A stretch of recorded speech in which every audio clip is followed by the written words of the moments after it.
নমস্কার সবাইকে, remedies and blog by Soma চ্যানেলের আরেকটি নতুন ব্লগ ভিডিওতে সবাইকে স্বাগত জানাই। এখন বাজে সকাল 10টা। আজকের ব্লগটা আমি এখন থেকেই শুরু করছি। তো আজকে হলো নীল ষষ্ঠী, যাব মন্দিরে। আমি যাব, মা যাবে, ভাই যাবে, তিনজন মিলে যাব, আর বাবা বাড়িতে থাকবে। তো সকাল থেকে যা যা করছিলাম সেগুলো আর ভিডিও করিনি, মানে ভিডিও করার মতো টাইমই ছিল না, কেননা যেহেতু মন্দিরে যাব, মন্দিরে যাওয়ার আগে আরও অনেক কাজ থাকে, সেগুলো করছিলাম, সেই কারণে আর ভিডিও করা হয়নি। তো যাই হোক, তারপরে মা ফুলগুলো তুলছিল, আমি ভাবলাম যে এখন থেকে ভিডিওটা স্টার্ট করি। মন্দিরে যেহেতু যাব, তো কোথায় মন্দিরে যাচ্ছি, মানে কোন মন্দিরে যাচ্ছি কাঁথির, সেটাও আমি তোমাদের সাথে শেয়ার করব। আর সেদিকে ভাইও রেডি হয়ে দাঁড়িয়ে রয়েছে। আর সেটা হলো আমাদের বাড়ির দিকে রাস্তাটা, মানে সামনে যে দেখালাম সেটা বাড়ির দিকে রাস্তার পেছনে ছিল আমাদের বাড়িটা, এবং পেছনের দিকে রাস্তাও রয়েছে অন্য জায়গায় যাওয়ার জন্য। তো যাই হোক, সেটা আমি পরে একদিন তোমাদের সাথে শেয়ার করব। কথা বলতে বলতে আমরা চলে এলাম মন্দিরে। আমরা মানে আমি আর মাকে তো তোমরা দেখতেই পাচ্ছ, ভাইকে দেখতে পাচ্ছ না, কেননা ভাই দাঁড়িয়েছিল একটু ছায়ার দিকে। মানে যা রোদ পড়েছে, আর মানে কি বলবো, মাথাও যেন খারাপ হয়ে যাচ্ছে এরকম। তো যাই হোক, মা আর আমি লাইনে দাঁড়িয়েছিলাম। অনেকক্ষণ লাইন দেওয়ার পরে মন্দিরে আমরা প্রবেশ করলাম। তো তারপরে আমি ভাইকে ফোনটা ধরিয়ে দিয়েছিলাম, ও যাটুকু ভিডিও করেছে। এটা হলো আমাদের কাঁথির শিবালয় মন্দির। আমাদের কাঁথিতে এই একটাই শিবের মন্দির আছে, আর একটা আছে ওইদিকে। তো সেটা আজকে বন্ধ নাকি শুনলাম, তো না হলে সেটাতেই চলে যেতাম, কাছাকাছি হতো, কিন্তু সেটা আজকে বন্ধ রয়েছে। তো নেক্সট কোনো দিন আমি সেই ভিডিওটাও তোমাদের সাথে শেয়ার করবো যে কোথায় আরেকটা মন্দির রয়েছে। যাই হোক, এখানে যা ভিড় তোমরা নিশ্চয়ই দেখতে পাচ্ছ। ভাই দাঁড়িয়েছিল, আর এদিকে রয়েছে ভক্তা, তারপরে ওই দিকে রয়েছে মানে প্রচুর লোকজন আছে, আর রোদও ভীষণ রোদ। দিয়ে ভাই আর আমি দাঁড়িয়ে এখানে একটু ছবি তুলছিলাম। ভাই বলছে এ ছবি তুলে না ভিডিও করে বোঝাই যায় না। তো যাই হোক, একটু সামনের দিকে এগিয়ে গাছের নিচে দাঁড়ালাম, প্রচুর রোদ যেহেতু, তো সেই কারণে। আর সামনের দিকে মা ছিল, মাকে বললাম তুমিও আসো, তোমার সাথেও একটু ছবি তুলি। ভাইও দাঁড়িয়ে গেল এসে পেছনে। তো তিনজন মিলে একটু ছবি তুললাম। তারপরে এখানে কিছুক্ষণ বসেছিলাম, কেননা মন্দিরে এসে একটু বসতে ভীষণ ভালো লাগে, মানে এসে তাড়াহুড়া করে যাওয়ার মতো কোনো তাড়া নেই আমাদের, সেই কারণে এখানে ছিলাম। মাকে বললাম মা একটু তুমি ঘোমটাটা দিয়ে দাও, ভালো লাগবে।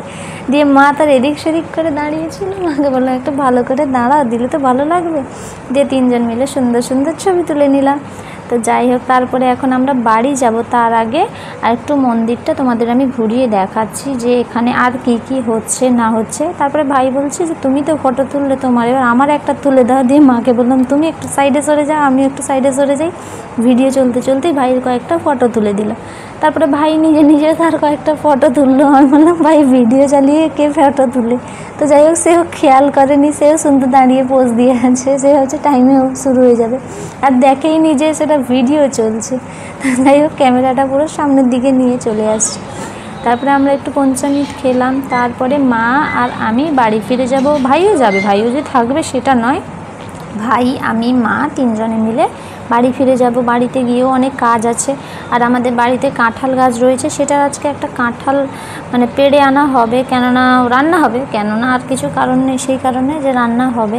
তো তারপরে বাড়ি এসে এই যে ভাইকে দেখতে পাচ্ছ যে ভাই গাছে উঠছে। ভাই তো গাছে উঠতেও জানে না, সে তো কোনো রকম একটু চেষ্টা করছে, আর গাছটা বেশি বড়ও নয়, ছোট গাছ। তো গাছে ওঠার চেষ্টা করছিল। আর ওই যে লাল রঙেরটা দেখতে পাচ্ছ, ওখানে একটা কাঁঠাল রয়েছে, ওটাকে ঢাকিয়ে রাখা হয়েছে। তো কেন সেটা কী ব্যাপার জানি না আমি।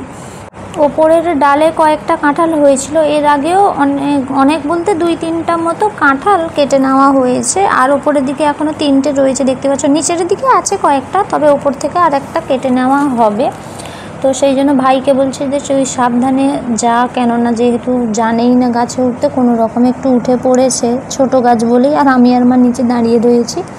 তো কাঁঠালটা কাটছে, আর কাঁঠালটা মানে বেশি বড় হয়নি, বুঝলে তো, এঁচড় এখন আছে, যেহেতু কাঁঠালও হয়নি, পাকেনি। তো পাকলে কেমন হচ্ছে, মানে কি ব্যাপার, আমাদের এখানে আগের বছর হয়েছিল, এটা নিয়ে 2বার হলো এই বছর, দ্বিতীয়বার আর কি। তো যাই হোক, কাঁঠাল পাকার পরে ভেতরটা কী রঙের হয় এ গাছের আমি দেখবো, তোমাদেরকেও দেখাবো। আগের বছর যা হয়েছিল সেটা দেখতে হাসতে হাসতে পেট ব্যথা হয়েছে, সেই কারণেই বললাম যে ভেতরটা কী রঙের হয় দেখাবো। তো যাই হোক, এরপরে মা কাঁঠালটা ধরে নিল এবং ভাইকে বললাম যে এবার সাবধানে ধরে ধরে নামছে। তো নামতেই পারছিল না প্রথমে। আমি বললাম যে একটু আস্তে আস্তে নাম, না হলে নিচে একটা চেয়ার দিয়ে দেবো। দিয়ে বলছে না না, আমি সব পারবো। তারপরে তাকে দেখতে পাচ্ছে যে সে কেমন গাছ বেয়ে বেয়ে নামছে। আমাদের দাঁড়িয়ে দাঁড়িয়ে হাসিও লাগছে। আমি বললাম না পড়লে কিছুই হবে না, নিচে বালিও রয়েছে, আমাদের এদিকে তার পাথর বা মাটি নেই যে লেগে যাবে, বালি রয়েছে নিচে। আর নিচে গাছগুলো লাগানো হয়েছে, নয়নতারা গাছ ছোটো ছোটো করে। ভাইকে বললাম দেখে সাবধানে নাম, গাছের উপর আবার চাপিয়ে দিস নি। তো এই যে দেখো কাঁঠালটা বেশি বড় নয়, ছোট হয়েছে। এটা ভালো করে মানে উপরের পাতা টাতাগুলো কেটে পরিষ্কার করে নেবে। তো আজকের এই ব্লগ ভিডিওটা শেষ করার আগে আমি একটাই কথা সবাইকে বলি যে প্লিজ সবাই পুরো ভিডিও দেখে তারপরে কমেন্ট করো। সবাই সবাইকে সাপোর্ট করলে তবেই না এগিয়ে যেতে পারবো, তাই না বলো তোমরা? তো যাই হোক, এখন সকাল থেকে যেহেতু না খেয়ে আছে, ভীষণ ক্লান্ত লাগছে। আজকের ভিডিওটা এই পর্যন্ত। ভিডিওটা কেমন লাগলো জানিও, ভালো লাগলে like comment share and subscribe করে দিও। টাটা সবাই।